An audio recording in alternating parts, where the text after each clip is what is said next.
Dito naman tayo, Senator, sa Pac Silica. Kaugnay sa planong Yes. pagtatayo nga nitong Pac Silica Industrial Hub sa Tarlac. Ang pangako ho nito, ayon sa palasyo ng Malacanang, quality jobs, of course, industrial competitiveness on one hand. But on the other hand, nandyan din po yung pangamba, agam-agam ng ating mga kababayan. May agricultural impact ito, may environmental impact ito. Naghain ko ho kayo ng resolusyon, gusto nyo muna itong maimbestigahan. Ano ho yung basihan nito? Yes. Well, nag-file tayo ng resolution para busisiin muna ng Senado ang impact ng Pac Silica Initiative. Yun na nga sa ating ekonomiya, sa ating kabuhayan, sa ating kalikasan.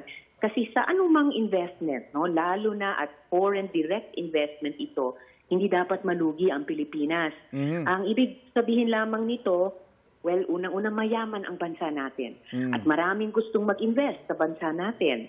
Mabuti yun. Pero hindi naman pwedeng dehado tayo.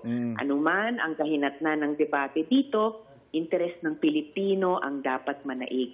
So, dapat masagot ng malinaw, ano ba talaga ang itatayo? Kaya kasi ang dami-daming haka-haka Data center ba? Semiconductor hubs ba? Kung dapat malinaw ang full jurisdiction ng Pilipinas. O pagkatapos, ano ba ang pakinabang sa taong bayan talaga? Ano ba ang dapat asahan na kapalit sa lupa, kuryente, tubig, tax breaks pa na ibibigay natin? Senator, based on what you know already, Yes, may initial position na kayo dito sa Pac Silica? Well, ang initial position ko talaga, Ivan, at reflected sa resolusyong ito, alamin natin ng totoong kumpleto at totoong-totoo. Baka premature pa pumosisyon, basta't ang prinsipyo ko ay dapat capital ay may purpose.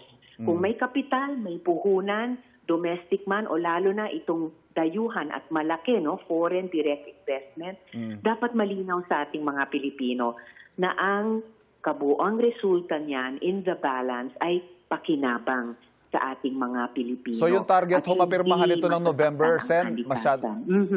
Yung target mapirmahan ito ng November, you think that's too early?